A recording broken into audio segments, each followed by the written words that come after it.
So, more or less continuing from earlier today, we'll see if we can unravel the mystery of what meditation is and about, what it's about. So, first of all, just the meaning of some words so that we're entirely clear. Samadhi means concentration.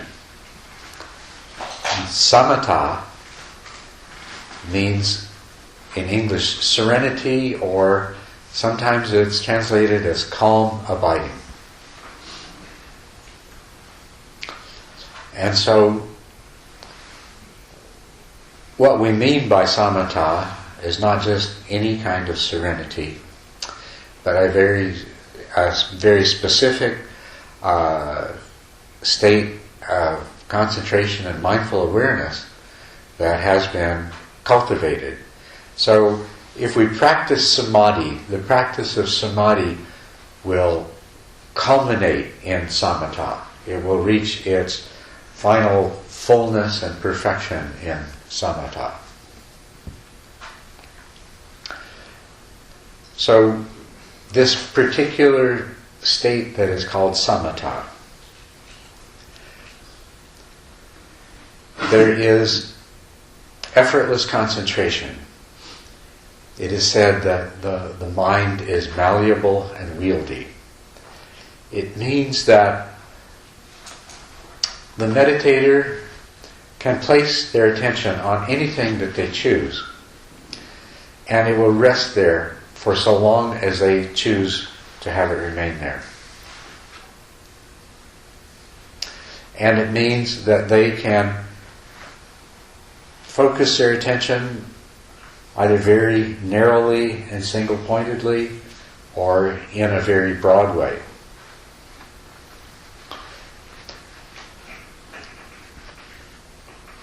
Now, the second aspect of samatha is a very high degree of mindful awareness.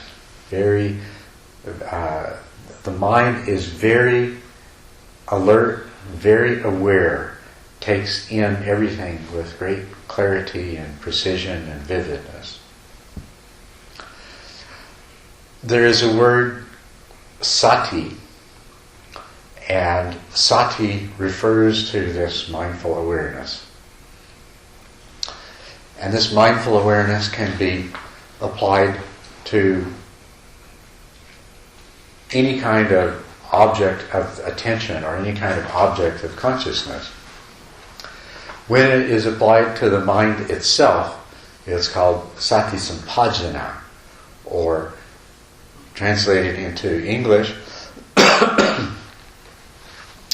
the closest meaning to the Tibetan in English is clear comprehension.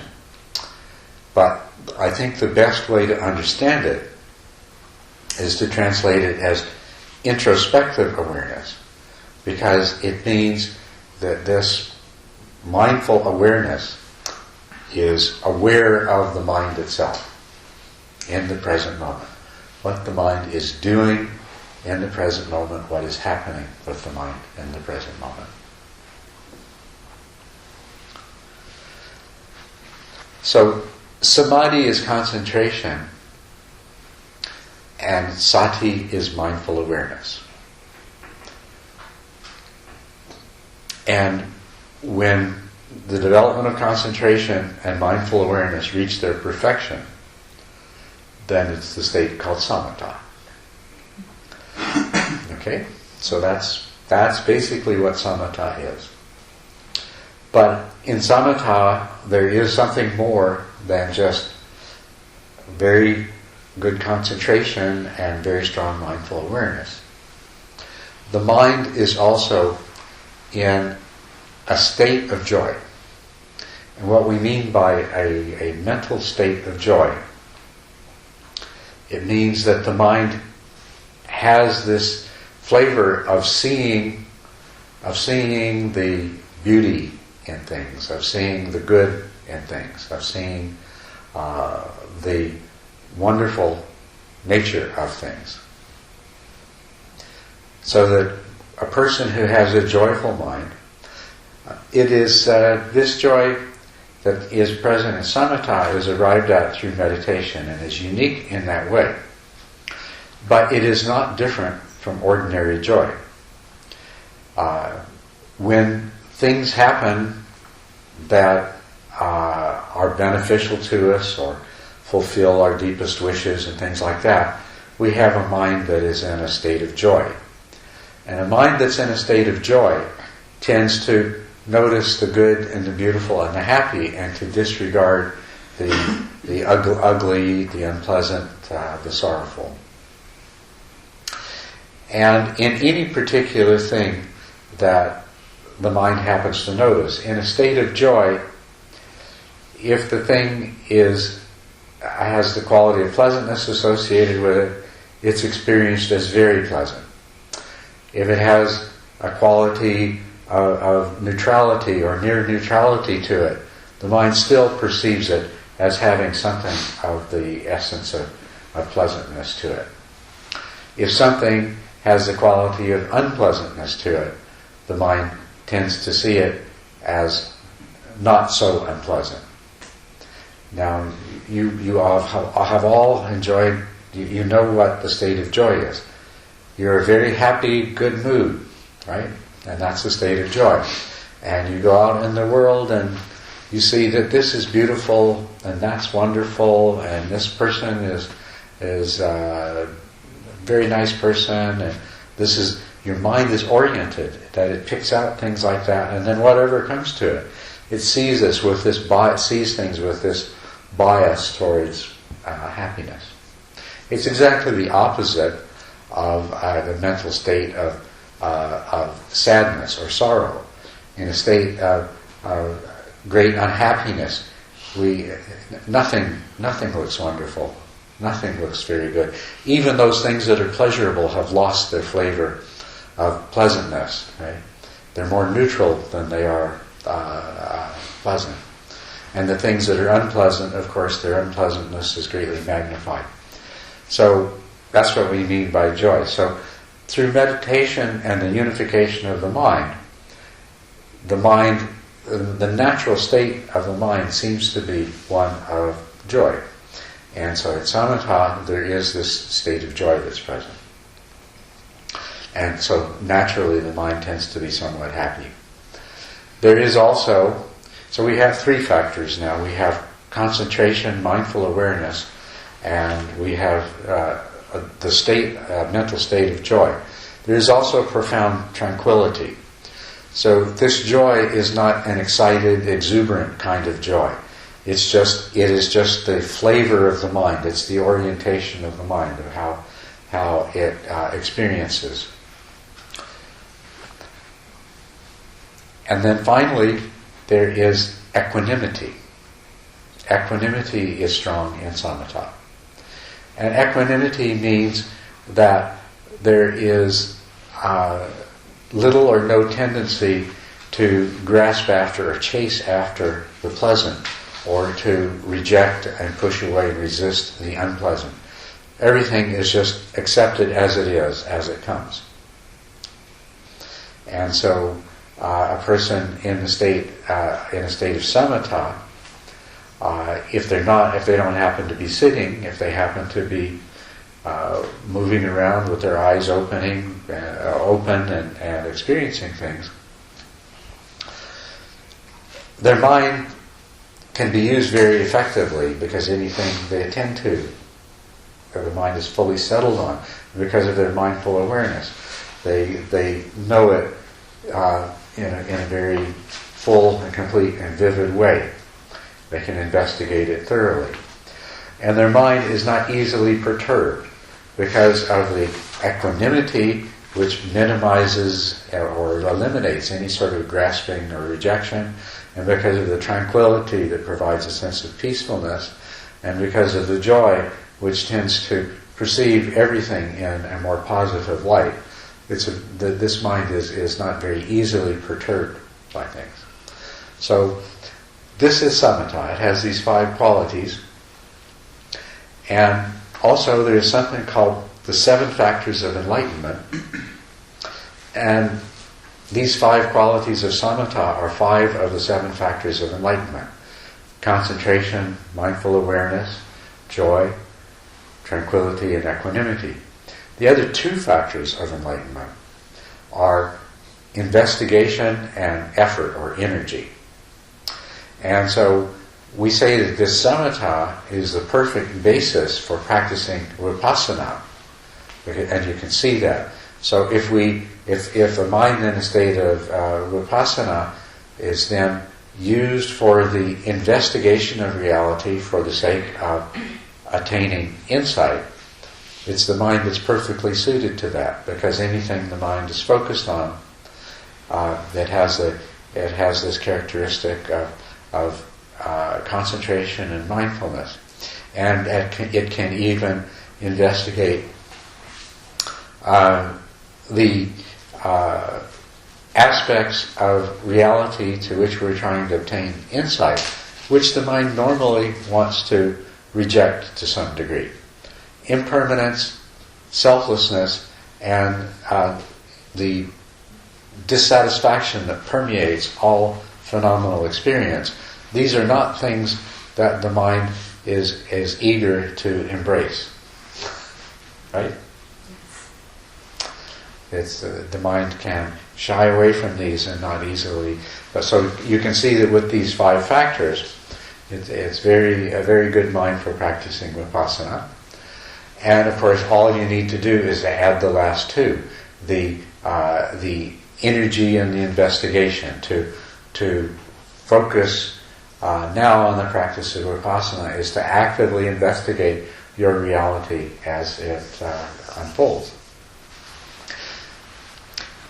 The vipassana means insight. It means special insight. And although there are a variety of things that are revealed to understanding when we begin to investigate carefully, the most important insights of them all in terms of this particular path to awakening are insights into the what are called the 3 characteristics of reality, or of phenomenal experience, or of human of all human experience. And these are impermanence. The second one is emptiness. And in the Theravada, the emphasis is put on the emptiness of the self. In the Mahayana, the emptiness both of phenomena and the self are recognized. But it's the same thing in either case. It's emptiness. And then the third is unsatisfactoriness. That all of this experience and all of these formations that we engage in and pursue are doomed to lead to an unsatisfactory experience, and suffering is the essence of unsatisfactoriness. So these 3 characteristics. Deeply understanding these is the purpose of vipassana. And remember, the meaning is special insight. And so the vipassana that we want to achieve is a very direct experience and understanding of each of these. Not just an intellectual understanding, but a direct experience of impermanence and of selflessness and of unsatisfactoriness.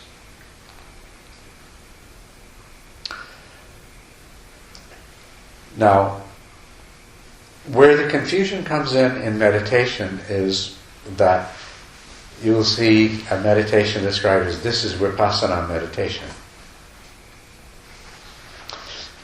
Or there will be another practice and it will be described as this is samatha practice. Or sometimes it's said that this is samadhi practice. And so by these labels, it might lead us to believe that vipassana practice and samatha practice are different in some way. And then, of course, there are teachers and there are teachings, and these go back to the Visuddhimagga, a commentary on the sutras that it is not from the Buddha, but is from over 1,000 years after the Buddha. And it's a very wonderful document. It's a very wonderful compilation of the teachings of the masters that one particular person, Buddha Culadasa, was able to bring together and to put into one volume. But when he wrote this book, he has a huge section, just about the biggest part of this very, very large volume, on samatha meditation, and it is completely separate from another very large part on vipassana meditation. And so this being passed down has created sort of a tradition of regarding samatha and vipassana as being somehow more separate than they are.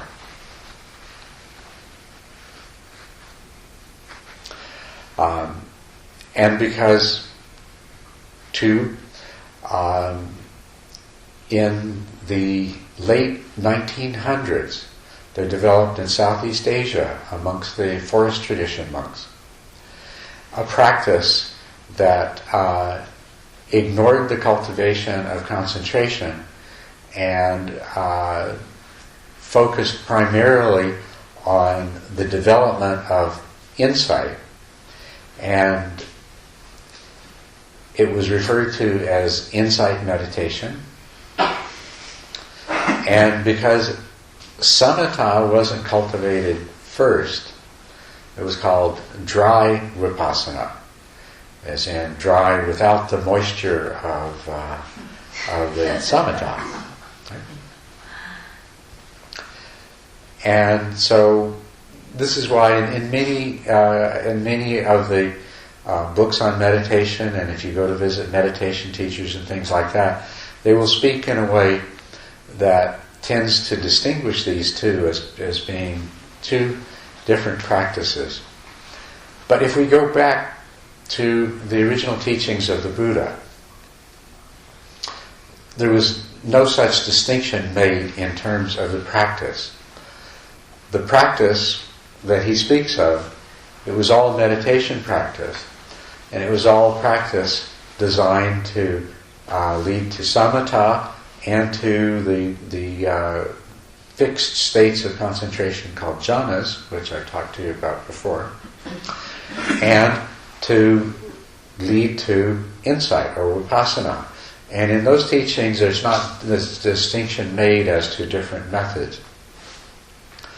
But now when we look at the meanings of the word, though, vipassana is an insight. It's a result of practice. It's one of the results of practice. And samatha is also a result of practice, but even more, it's a particular degree of development of the practice. It's that full development of concentration and mindful awareness. If we go back to the other words I mentioned, samadhi and sati. Samadhi means concentration, and sati means mindful awareness. So there's also been a tendency to associate concentration by itself with samatha, and this is actually inaccurate, and to associate sati by itself with vipassana, and this is actually impossible. Okay? Now, you can have concentration without sati. You can have concentration without mindful awareness. But it leads to like a trance-like state where there is no clarity of mind that can do anything that's of any useful value in terms of gaining vipassana. So to this extent, this is something to enter into a very pleasant but dull, trance-like state of single-pointed concentration is not particularly desirable and useful. And indeed, in the sutras, the Buddha did warn against this. He did very explicitly say that there is this kind of concentration which is unwholesome and of no value, and that the bhikkhu should be aware of it. Unfortunately, sometimes that particular reference in the sutras is raised and used to defend the point of view that all concentration practice and all samatha practice is somehow dangerous and undesirable, and that only the dry vipassana practice is the only way that a person should proceed to achieve awakening. And that's a distortion. Now, samatha has both the qualities of concentration and mindful awareness. And this is how they should be developed, anytime they're developed together. There's the possibility of a mistake of developing samadhi without sati, concentration without mindful awareness. You can't make the other mistake, though. You can't really develop mindfulness without concentration. I mean, try to picture that. How are you going to develop strong mindful awareness with a mind that won't stay still and is constantly going all over the place? It can't happen. Okay? So, do you see the relationship between these different things here? These different ideas? Now let me talk to you a little bit about the dry vipassana practice. And the Mahasi method is an example of that. And the method of Ubakin, which is what the Goenka schools teach, it's pretty dry. You could call it slightly damp, slightly moist, but largely dry.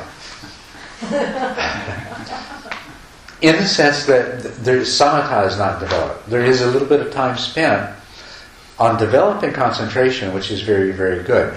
But the reason that the Ubakin method and the method that Goenka teaches still belongs to the group of practices that we call dry vipassana is because it's without samadhi. Without samatha. Sorry. It's without samatha. It has some samadhi, but not to the point of samatha. Okay, so that's the distinction. And there are some other dry vipassana practices that are less well known. But let us look at one of these practices in particular, and I was asked today about what the Mahasi practice and what it consists in. This is a very, very powerful practice, although it doesn't work for everyone and it does have certain problems associated with it. But it is a very powerful and very useful practice. And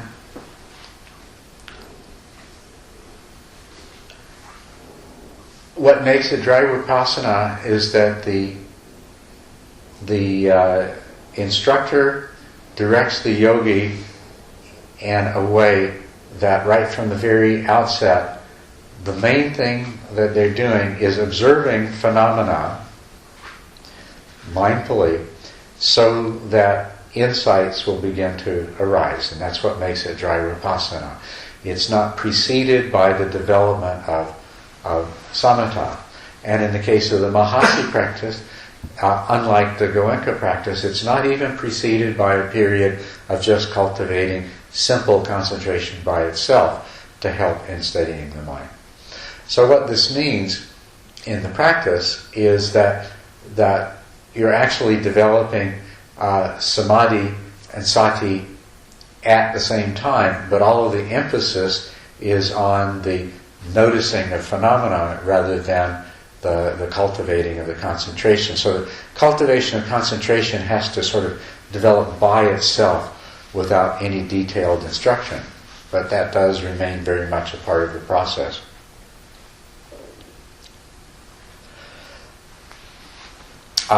Let me just point out something else here. There is the basis for this. The basis for this dry vipassana practice is one teaching that the Buddha gave in the sutras, where he said that a yogi could First, do samatha followed by vipassana. Or he could do vipassana followed by samatha, or he could develop both of them in tandem, which meant either a practice that developed both at the same time, that worked towards both goals at the same time. Or he could spend some time doing practice which was primarily intended to achieve samatha, and then at other times do a practice that was primarily intended to lead to insights into phenomena. And so that is the basis in the scripture for there being a dry vipassana practice, so that that school of thought and those teachers can point to that teaching and say, see, this was actually pointed out by the Buddha himself. And a little bit of history behind that I'm not totally sure of the accuracy of, but the development of this dry vipassana school.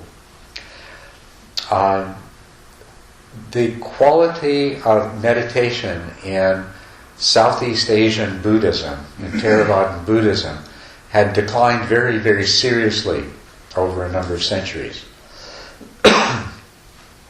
And as I understood it, not only were there many monks who no longer made any attempt to meditate, but very often the meditation they did was one that tended to lead to states of dullness rather than states of brilliant mental clarity leading to insight.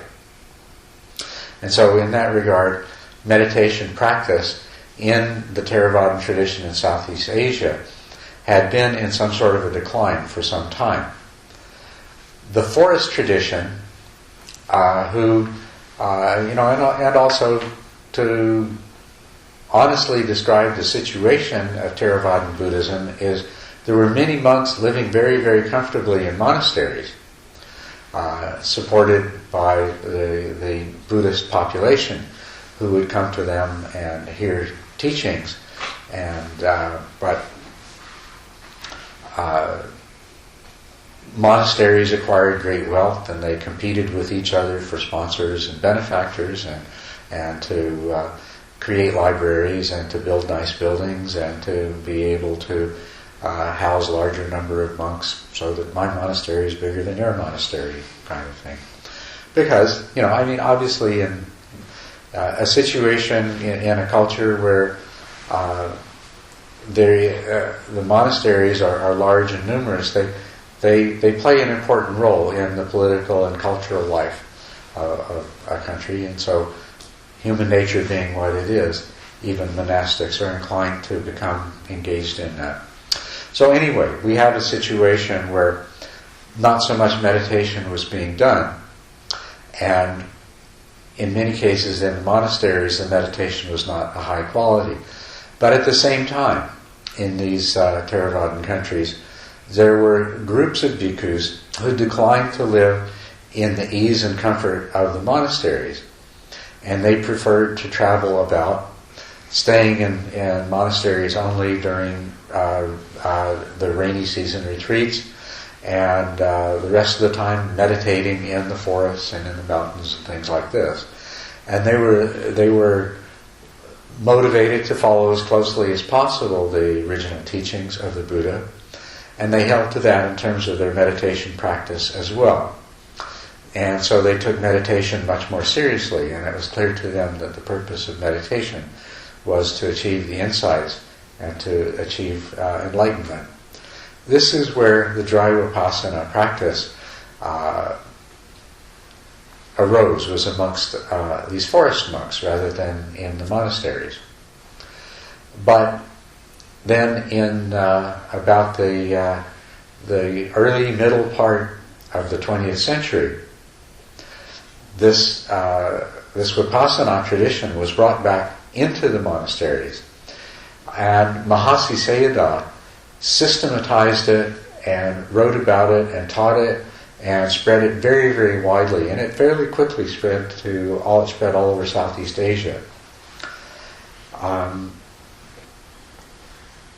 And it was very successful. Even part of the tradition in the Theravadan countries is that lay people often will take ordination and take robes for some period of 3 months or 6 months or a year or 2 years or something like that.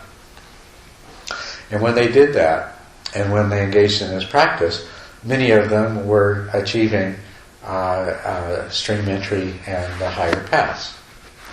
And of course that's the reason why it swept through the Theravadan countries and became very popular.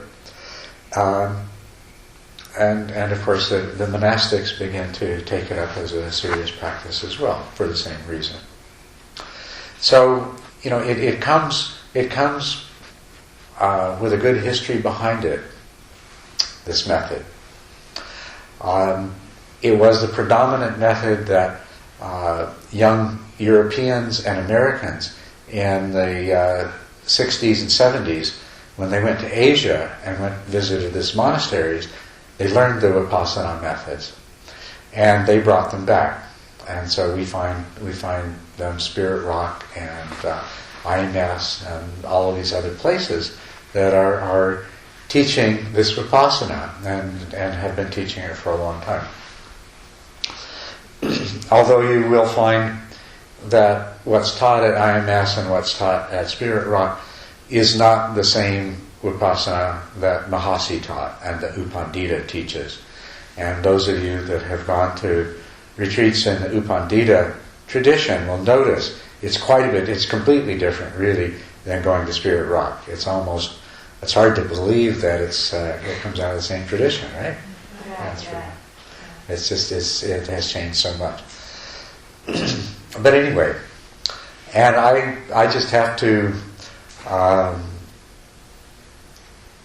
reserve judgment about the changes that have been made to that practice in this country, other than to say, that when I say that I first began teaching meditation because I found so many people that had been practicing for a long time and had really achieved very little progress. Many of them had been practicing in that method, in that way. So, but anyway, I want to go back to speaking about the Mahasi method as he developed it and he taught it, and as it swept through the Theravadan countries and became the predominant method that, in its varied forms, comes back to us in the present time. It follows very closely a system laid out in the Visuddhimagga, and the method is fairly simple. The meditation object is the rise and fall of the abdomen with the breath. Very similar to what we're doing with the sensations at the nose. And the other essential ingredient of the method is the noting. Everything is noted. There is a verbal label to everything. So when you put your attention on the abdomen, you note the rising and you note the falling. You note the rising and you note the falling. And when a thought comes, you note thinking. Or when there's a sound, hearing, or and so on and so on. Whatever comes up, you note it. And you continue that noting as you develop in the practice. Now, obviously what will happen to somebody who sits down and puts their attention on their abdomen instead of their nose and does the same thing that we're doing, and the only thing they're doing different is attaching labels to it, they're going to have exactly the same problems. They're going to forget what they're doing and their mind's going to wander.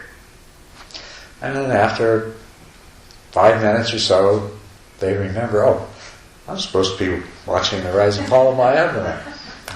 Oh yeah. Thinking. Okay, now, rising, falling.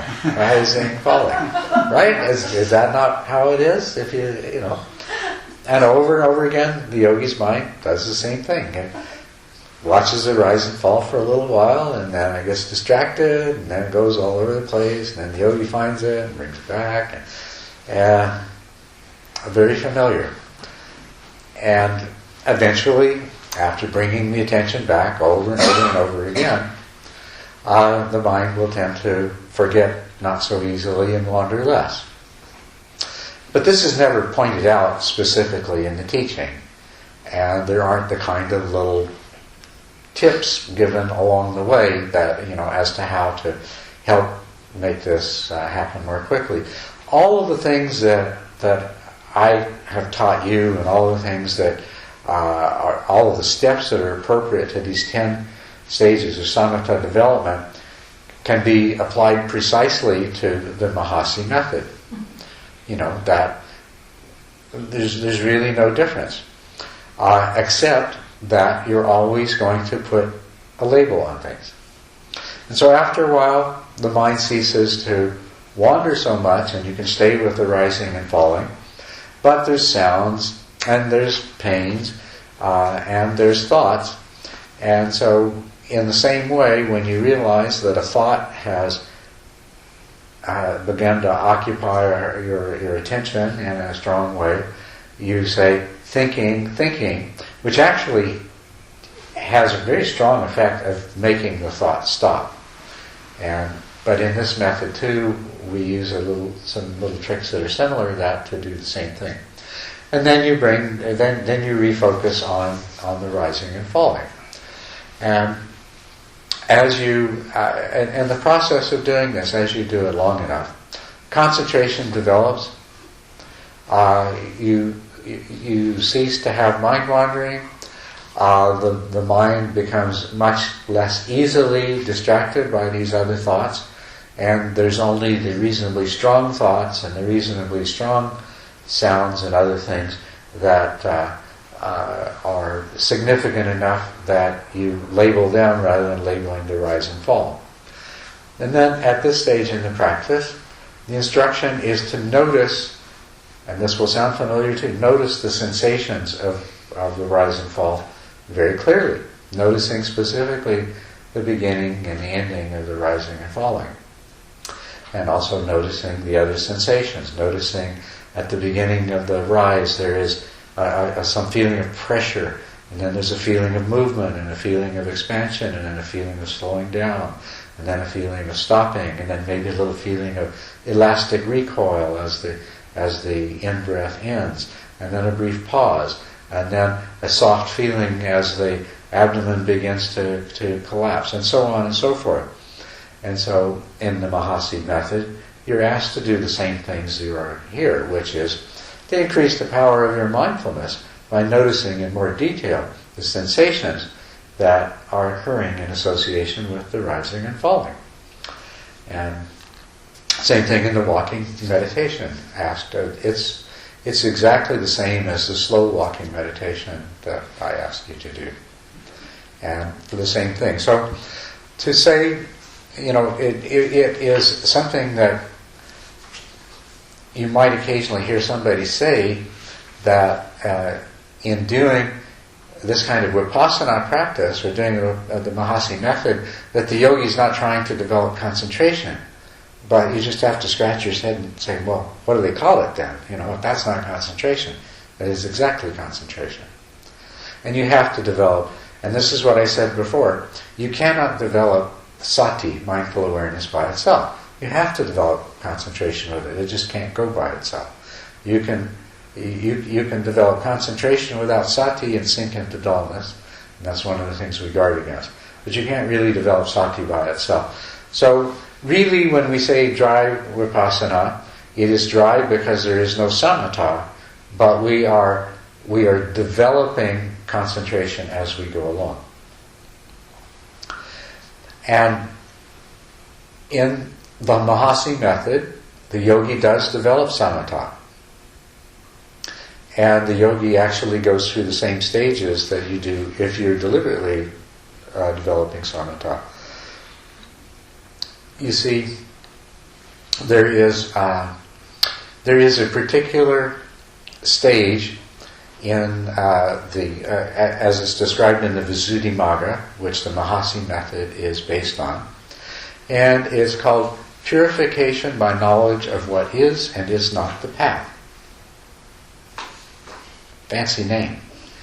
Purification by knowledge of what is and is not the path. And what it refers to specifically is in this stage, certain things will arise that are very exciting and pleasing to the yogi, but which are not the path. And they're definitely not the path of Mahasi practice. What are those things? They are meditative joy, happiness, tranquility, equanimity. These things sound familiar?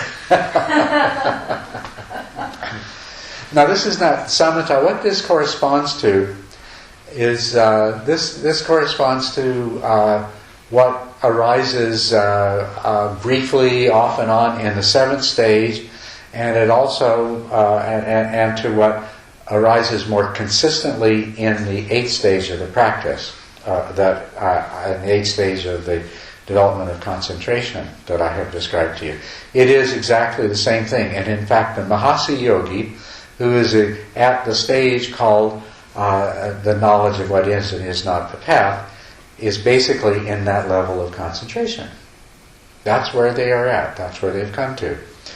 And what they will experience is their body will be very still, their concentration will be very good. So part of this is called the early stage of the knowledge of arising and passing away, because the mind can very easily follow the arising and passing away of the rise and fall, of the sensations that make up the rise and fall, of the distractions like the sounds and the thoughts and so forth, because the yogi has good concentration and a fairly unified mind. And the yogi then feels as though their body is very comfortable, may feel very light, may even feel empty. And often they have feeling as though there's an energy passing through the body. And it's not unusual for the Mahasi yogi to find that their body, that there's jerks and twitches and jumps, or their body rocks back and forth, or begins to go around in circles, and things like that.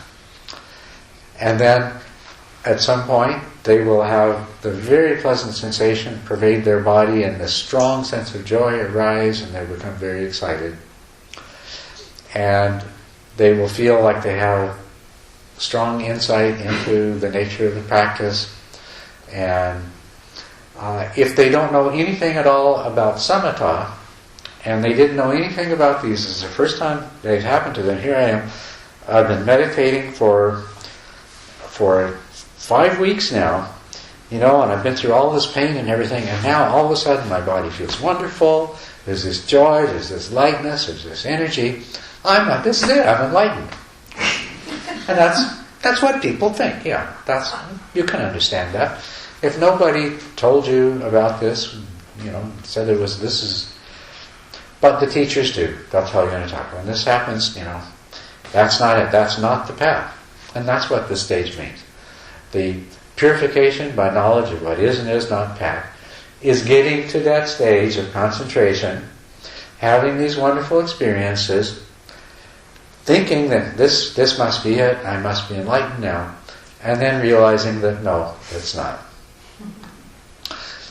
What the meditation teacher teaches at this stage, when the student comes to the interview and says, I have all this joy, I have all this happiness, then the teacher says, ignore that. You continue the noting. Note more often. Note more often, right? And when the yogi goes back and notes more often, sure enough, what will happen is the joy and the happiness will go away. And they'll go back to the state of concentration, really the one that corresponds to stage 7, where the mind is somewhat vulnerable to wandering, but it's still very clear, and now they're observing the rise and fall, and they're observing the arising and passing away. These are two different things. A little bit confusing sometimes. The rise of the abdomen, the fall of the abdomen, and the arising and the passing away. Well, the arising is the arising of anything that's in consciousness, and the passing away is the passing away of the same. So there's an arising and a passing away to the rise, and an arising and passing away to the fall. Or actually in this stage, the yogi's concentration is very good. So there's an arising and passing away to the beginning of the rise, and arising and passing away to the middle of the rise, and arising and passing away to the end of the rise. But this is the state of the yogi's concentration now. He's gotten, according to the Mahasi method, he has now succeeded in overcoming the corruptions of insight, which this is how the joy and happiness and so forth are regarded in this method as corruptions or defilements. And they're only seen that way because of the fact that for two reasons. One is that the yogi can mistake them for the goal and cease to practice the mindfulness diligently. And the other thing, in terms of this particular path, the yogi has to remain really without that, at least in the way that it's traditionally done. The yogi has to remain open to a lot of suffering. And these are defilements of insight, in the sense that it's difficult to experience that kind of suffering when you have that much joy and tranquility and equanimity. So to follow this method properly, and it works really well. I see this as a problem with the method, because I've seen people that they get to this point and the retreat's over and they go home and their life is a disaster because, not to the point I haven't described yet. But it's called the dukkha jnanas, or the knowledges of suffering. That's what comes next. Anyway, what happens is they are then, having gotten over the defilements, they have an experience of this very clear mindful awareness and good concentration corresponding to stage 7 in the development of concentration. And so now they can observe the rising and passing away of phenomena very, very clearly. And they do this for a long, long time. And the mind becomes sharper and clearer, and the details of that which they are able to observe becomes more and more refined. And so they're watching rising and passing away very, very quickly of all of the different phenomena. This is a very satisfying stage in the practice for the yogi, because the concentration is good and the mindfulness is good, and the encouragement from the teacher is very strong. What happens, though, is in the next stage, which is called the knowledge of dissolution, the yogi, the mind naturally starts to gravitate to seeing the passing away of everything. No longer seeing the arising, no longer seeing anything except the passing away. And it's like everything is just disappearing, passing away, passing away, passing away, passing away. And this is one form of the direct experience of impermanence. There's several different ways that you can experience impermanence, but this is definitely a very powerful direct experience of impermanence. Everything that the mind, that arises in the mind, is seen to be passing away, passing away, passing away. The most important part about this is that you see the sensations passing away, but you also see the consciousness that knows the sensations pass away. And you know how closely we are attached to our mind as self and consciousness as self. And so what has the real impact on the yogi is that and this is something that can only happen in this kind of practice where you're doing all of this noting. You're at this point it's happening so rapidly that you're no longer noting with a verbal label, because that's too cumbersome. You're only occasionally noting with a verbal label. But you are identifying conceptually everything that you see. So your mind experiences a sensation and then experiences the verbal label that goes along with it, and then experiences the next sensation, and it's rupa, nama, and this is going on for hours, right? And then when you come to the passing away, the rupa is passing away, and so is the nama passing away. So you're not only seeing sense objects and mind objects passing away, but you're seeing the consciousness that knows them passing away.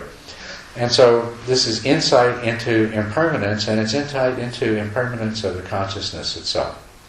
So that leads into the dukkha jnanas. The yogi has the feeling that everything that he previously clung to, and that's the right word too, this is clinging, the essence of clinging, everything he clung to is now unstable, the ground's fallen out beneath him, and there is nothing but that which passes away.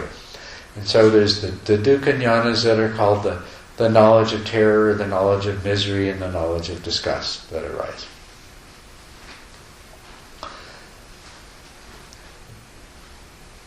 What happens with no discursive thought, no thought taking place, just being trapped in this place of meditating where absolutely everything you experience is experienced as passing away, including the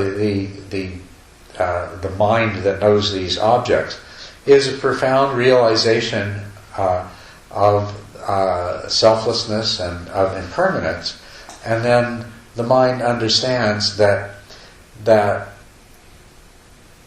only suffering can come from clinging to the appearance of things as permanent, and only suffering can come from clinging to the appearance of things as self. And so the profound insights are developed in the mind of the yogi. In these stages of knowledge of terror, misery, and disgust, as they're called. Now this is followed by a stage that's called the knowledge of reobservation. So, or that's actually preceded by it's called the knowledge of determination. If the yogi stays with it, eventually he breaks through this and realizes that my only hope, my only possible hope, is to continue to practice, and hopefully everything that they've said is true, and that there is a result that will liberate me from this hellish state of impermanence and selflessness and suffering. So the knowledge of determination, and then the knowledge of reobservation, where this all gels very clearly for the yogi. Now this is followed by another stage that's called the knowledge of equanimity towards formation, which is exactly the same as samatha. It is the 10th stage that's described in the practice. There is now tranquility, there's very, very strong effortless concentration, very strong mindfulness, tranquility and equanimity. The yogi is in a state of samatha, and the yogi also has a clear perception of the three characteristics. This is the yogi that's ready to move to the next stage, and the following stages are the attainment of the path and fruition, the experience of nirvana. But that comes from samatha. So in the Mahasi method, you can see that the yogi has practiced vipassana before samatha. But the enlightenment doesn't happen until after the samatha. And the Buddha says this in many, many different sutras, that there is no enlightenment without insight and without concentration, without samatha. And this is how it evolves in that method. It's a very powerful method, but it's only one of many methods. It's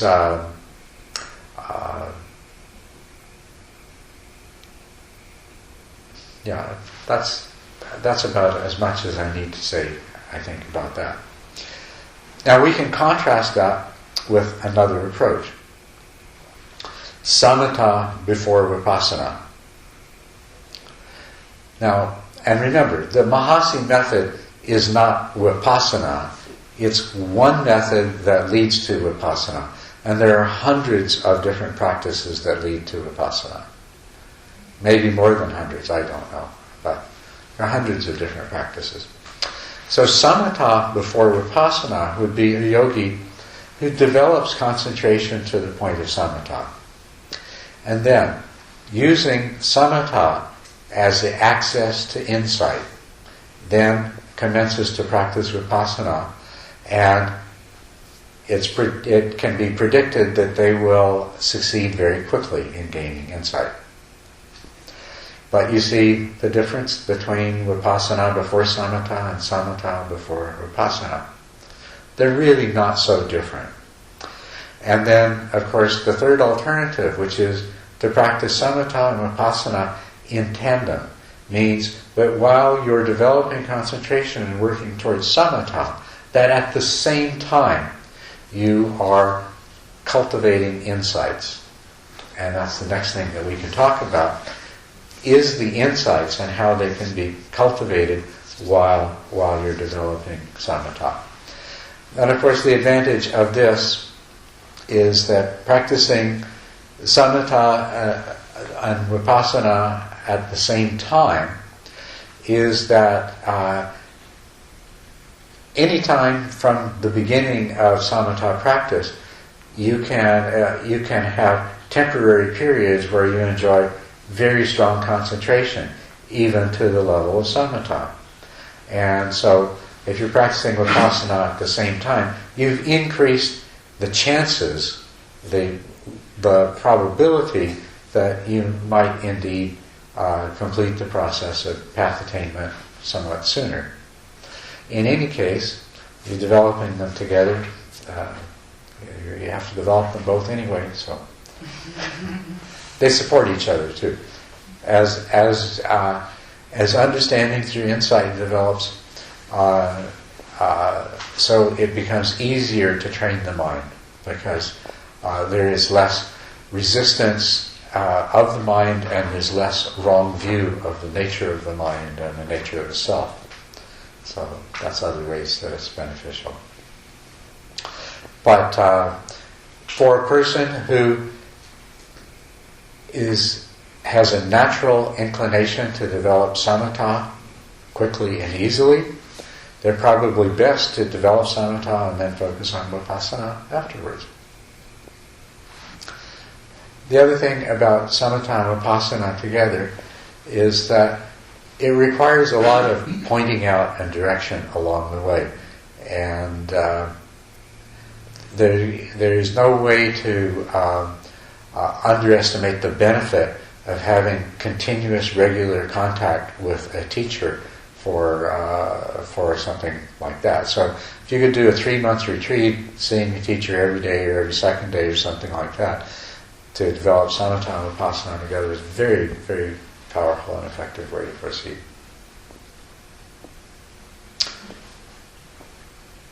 Yes?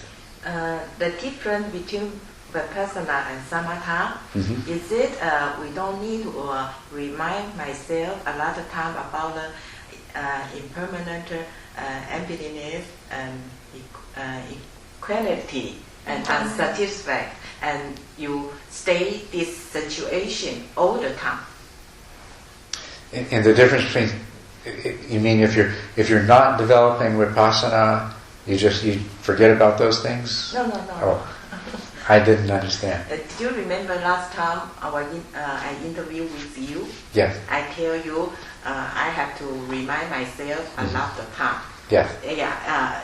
The difference between vipassana and samatha is that we don't need to remind it immediately. We know it and do it.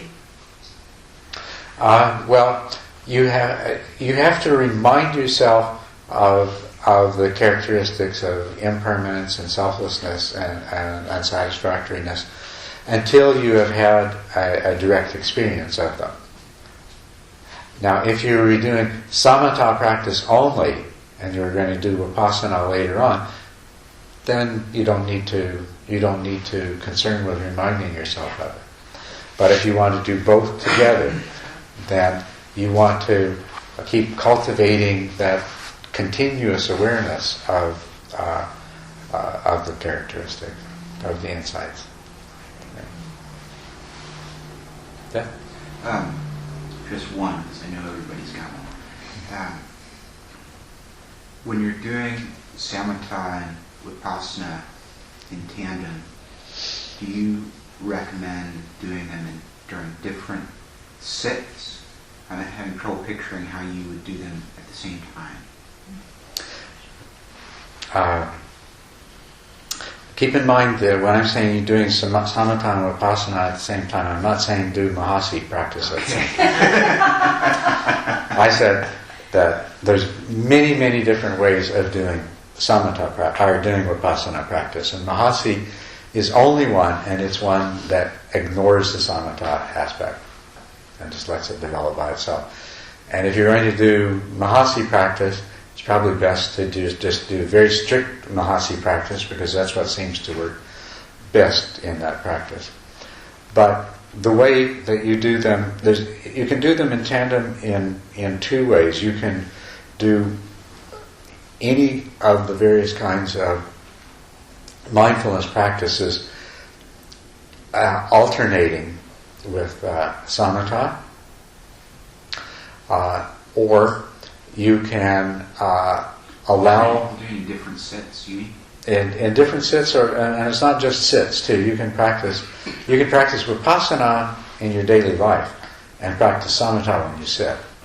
Oh, I see what you're saying. Yeah, but you could also do them in different sits too. Once your concentration has become strong enough, then you can do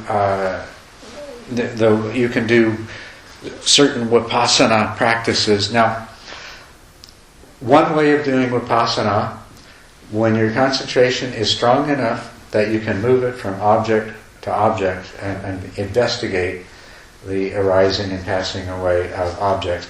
And when I say move it from object to object, I mean move it from the piece of cake to your awareness of the mind's reaction to the piece of cake, to an awareness of the thoughts that arise as to how I can get the piece of cake, that kind of thing.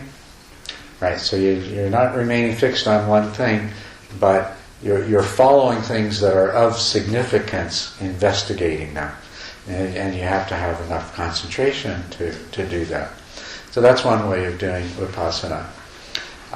And you can do that in sitting practice, allowing different thought processes and emotional states and things like this to arise, and investigating them as we do. Or you can do this, you can cultivate this mindful awareness and practice it in your daily life, in which it is very, very effective and powerful. Another sort of general category of ways of doing vipassana as a sitting practice is when you are able to relax and open the mind, the awareness up, and experience the spacious mind, and just observe the rising and passing away of whatever comes through it from a still point. And that's a very powerful sitting practice to do. And when your mind is clear and strong enough, you can do it in other circumstances as well. But of course, every vipassana practice claims to be based in the Satipatthana Sutra, the four applications of mindfulness. And most teachers of the different method claim that their method is the only one that really follows the Satipatthana Sutra. And that's interesting. But my interpretation of the Satipatthana Sutra is that at least one of the ways that it's intended to be used, and can be used very powerfully, is in your daily life. That as you're developing samatha, and as you're enjoying greater powers of concentration and mindful awareness, you apply this mindful awareness in your daily life to the continuous observation of the body, of the feelings, of the mental states, and of understanding the mental objects and intentions that arise in terms of the Dharma. So what this would look like is cultivating, being continuously aware of what you're doing and why you're doing it, and what are the motivations behind what you're doing. So, the practice of virtue is the perfection of virtue and the perfection of generosity and perfection of patience are all vipassana practices. They will all lead to insight, because you're examining. In order to do those practices, you have to examine the world of phenomena, and you have to examine the mind's reaction to it. And sooner or later, you begin to notice the key things that make up these insights. So, now, let me go back to the insights here. And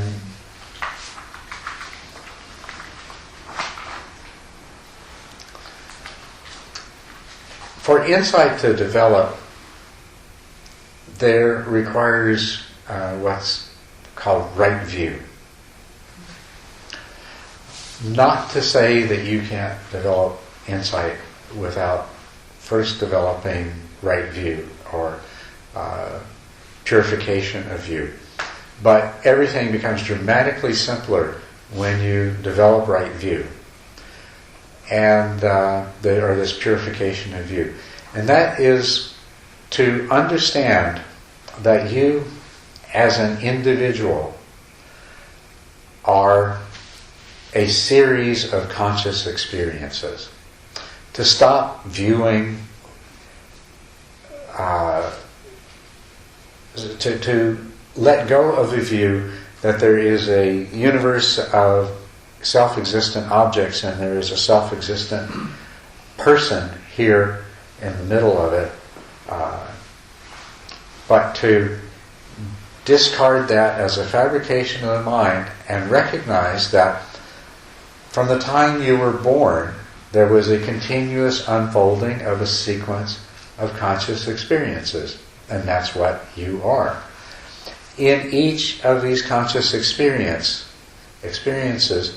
there have been what are called the five aggregates or the five skandhas. In each conscious experience, there are the sensations, the objects of consciousness. There are some perceptions, there are some feelings of pleasant and unpleasant, there are certain mental formations, and there is consciousness. And these are constantly changing, moment to moment to moment. In each moment there's a particular set of sensations, feeling, mental formations present. And consciousness is taking certain aspects as objects. And that changes. In the next moment, of course, the sensations have changed. They may have changed grossly or just subtly, but they've changed. The feelings change, the operable mental formations have changed, and consciousness has tended to move from one thing to another. You're primarily aware of the sensation, then you're primarily aware of the perception. Then you may be primarily aware of the feeling that arises. Then you may be primarily aware of intention that arises as a result of the feeling and craving. So consciousness is changing from I consciousness to mind consciousness to, the consciousness is always changing. The sense, everything's changing. Can you see that? And purification of view is to realize that your whole life is a series of experiences consisting of nama rupa, or mentality and materiality, except that materiality consists of nothing but sensation. You actually there is no materiality in any of your conscious experiences. There's only sensation and the mental formations by which you describe and explain the sensation. So this is purification of view.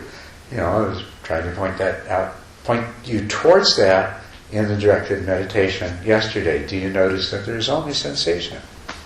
Sensation, mental formations, feelings, and consciousness, and this is and perception. This is all there is.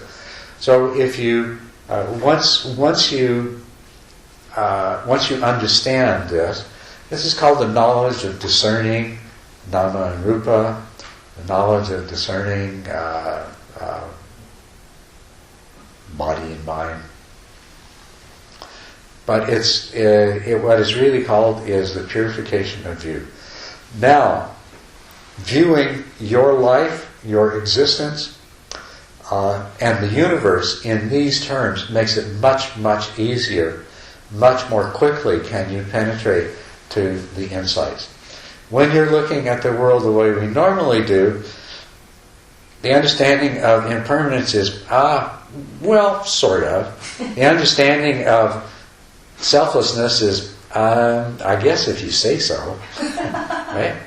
And the understanding of suffering is, yeah, it sure does seem that way, but I still can't help trying to get what I want and avoid what I don't want. But when you change from the ordinary way of seeing things and you achieve the purification of view, which is the first step in the insight process, then you now have a way of looking at yourself and reality and experience which will begin to be quite revealing. Because then you can start to see the objects of consciousness as they arise and pass away, and you see a number of things about them immediately. First of all, I have to say that the next stage in the process is called the purification by overcoming doubt. You have, first of all, before you jump into the insights, you have to satisfy yourself that this is really legitimate, that this is really true. It's always been this way, it always will be this way, that this view, actually, it's not some specialized way of looking at things while you're in the meditation hall, but this is the way things always are, all of the time, always have, and always will be. You have to overcome that doubt in order for the insights that you have to carry the weight that they need. So you have to spend some time just observing this, just observing that indeed. And you can do this while you're doing your samatha practice. What kind of distraction? Well, there's sensations, and there's the different kinds of mental objects. And you can categorize the different kinds of sensations easily enough, and you can even categorize the different kinds of mental objects easily enough. And you can see the relationships between them. You can see there's a sensation, and then a mental object arises immediately afterwards, providing the label and identification for that. That sound, that was a bird. That feeling, that was my stomach growling because I want lunch. You can see it arises immediately. The feelings of pleasure and pleasant and unpleasant. You start examining phenomena, and you see that this is really what's there. This is really what's going on. It becomes clear, and you start to notice, amongst other things, is wow, it's always changing. None of these things last. It's the sensation comes up, and then the mental object comes up, and then next thing you know, there's another sensation or a different mental object, or it's just always passing away, and you start to get more and more deeply in touch with impermanence. And while you're meditating in this way, if it's pointed out to you, you'll notice this self, but a lot of times there's no sense of self. That in many of these conscious experiences, self is not there. In the hearing, there's just the hearing. And in the thinking, there's just the thinking. And there's no thinker doing the thinking that's separate. There's nothing present other than these 5 aggregates. There is no separate self in any of this. There's just the hearing. And if you look for a hearer, you won't find any. And then the other thing you'll notice is the idea of self comes up. And sometimes the feeling of self comes up. You got a pain in the knee, you get a strong feeling of self. And you can start to see, okay, a lot of the time there's no self. Then there's a lot of the times that there is self. But what is this self when it's there? It's an idea of how is this self going to what is this self going to say to the meditation teacher in the interview? And Or you tell a story about your life. Oh, I'm this way because this happened to me. And, there's a lot. The self emerges as stories. The self emerges as plans and intentions. The self emerges as feelings. But what comes really clear is that there's not a self that really isn't one of these 5 aggregates. And then you're starting to have a direct experience of no, you're starting to at least have a deeper understanding of no self. And the same thing with suffering. Again, the Mahasi method, the reason that they like to have lots of pain is you get this, the idea of suffering starts to soak in. There's just no way to really get comfortable, no matter how you sit. Of course, if you develop too much samatha, it gets very comfortable and you don't get the benefit of that.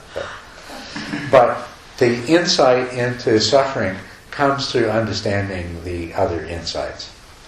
Because really, the essence of the insight into dissatisfactoriness is that everything is empty. Self is empty. Objects are empty. Everything is impermanent. There is nothing to cling to. And to cling to any of these impermanent, empty objects is like grasping a red-hot poker. It can only hurt. And that realization becomes really strong and clear. And that's how that insight comes about. So you can see how you can develop insight while practicing samatha. But it's really a benefit to have somebody pointing it out as you go along. And,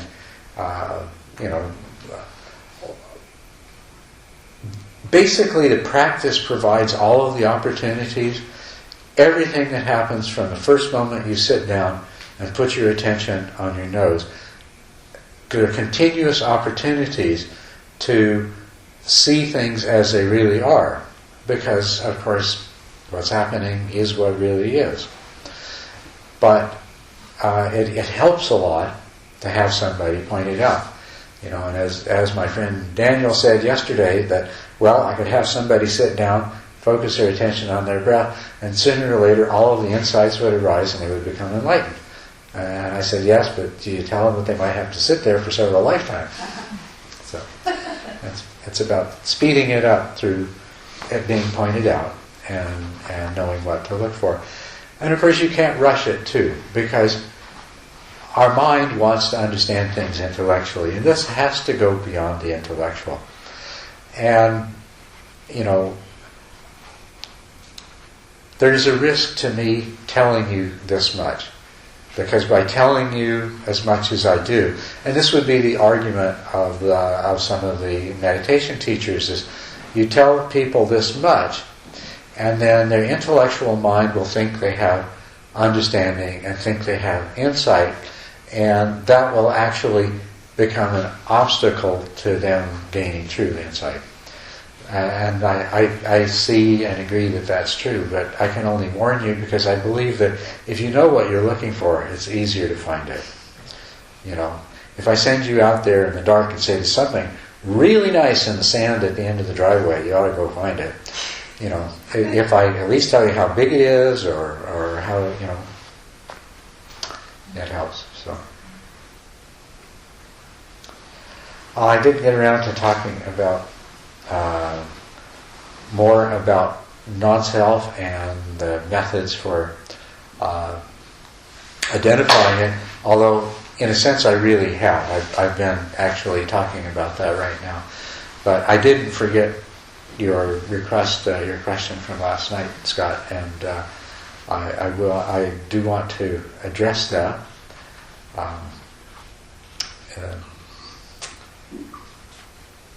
There were some other related things to what I've already talked about, I believe, and you may have other questions that have come up. I'll turn the floor over to questions here. I just wanted to say that it's wonderful, wonderful teaching. I'm really grateful and thank you. You're welcome. It's Put it to wonderful. good use. Excellent Yeah. teaching. Great. Sorry? We went to see Culadasa bhikkhu once a month, and I think he's coming out of Thai forest tradition. And usually before to start guided meditation, he will have us do body scanning, so you find your abs in different places before your mind settles down. And that usually takes at least an hour to do that before you kind of, that's kind of the end of the guided meditation. Was that the dry vipassana you were talking about, or is it more of directing your attention to different points? It's no, it's not really. That isn't really. That is a practice of observing sensations that has a potential to lead to insight. So it is a kind of insight practice. But it sounds to me like he's using it primarily as a tool for developing your mindful awareness and preparing you to sit afterwards. I like to say, what I'm really trying to do is to clarify the relationship between these things. I think there's too much separation in the way they're perceived. That, this is vipassana, and it's not quite the same thing as samatha. So almost any meditation practice, in a sense, is vipassana if you have some idea of how to use it to experience insight into impermanence. You can't look at your mind in any way or at your body and sensations in any way without the potential for insight being there. And so I'd have to, that particular practice, yes, that is an insight practice, but I don't think in this instance he's using it specifically as such, but it could give rise to insight. So, you want to ask him whether he regards it as primarily as I didn't know how to ask before. What's that? I didn't know how to ask before. Yeah. It says, he is a good teacher to ask these kinds of questions too.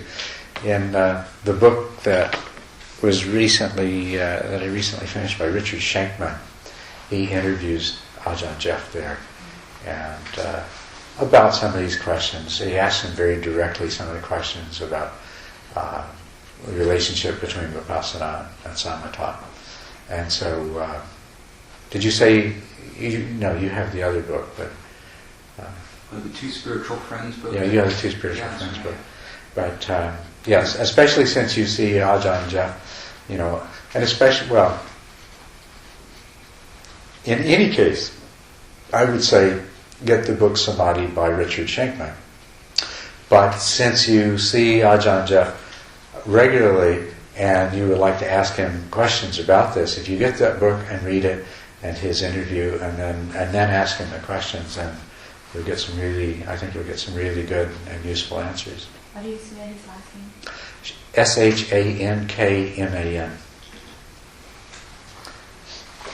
Shankman. The name of the book is called Samadhi? Samadhi, yeah. It has, there's some words that come before and some words that come after, but if you go to Amazon and put Samadhi Schenkman, you'll get it. Probably if you put Samadhi Richard, you'll get it. Other questions about what I've talked about tonight?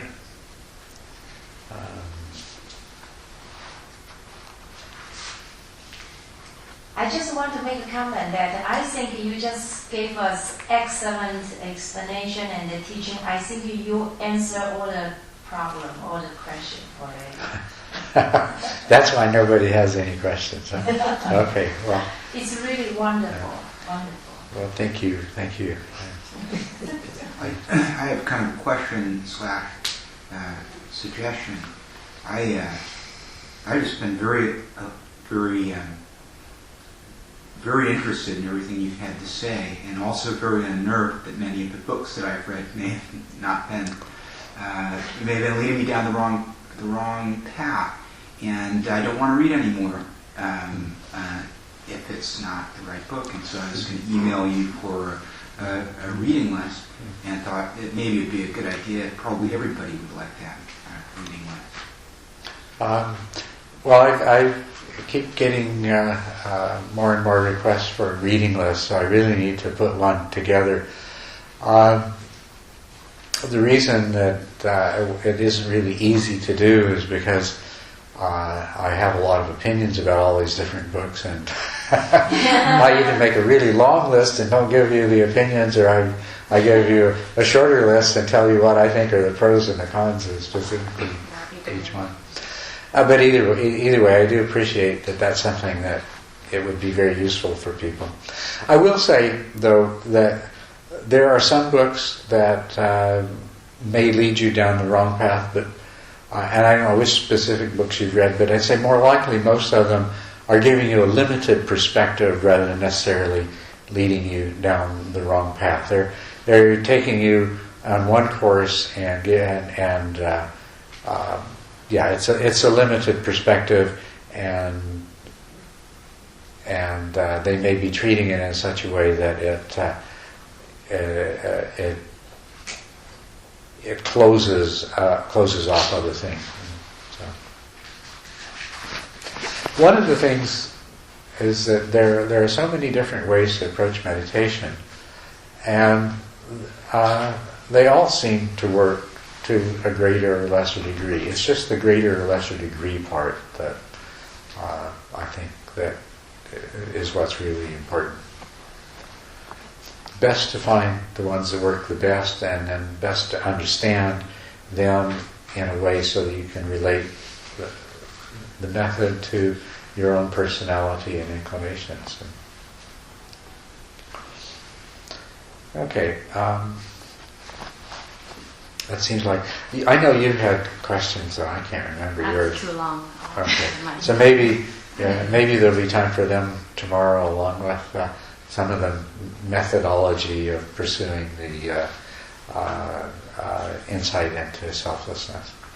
So tomorrow, if I come and say, okay, what are we going to talk about? Make sure you remind me of those things, okay? All right. We still have a little bit of time left, so if you'd like to stretch and go to the washroom, and then we'll sit until 9 o'clock.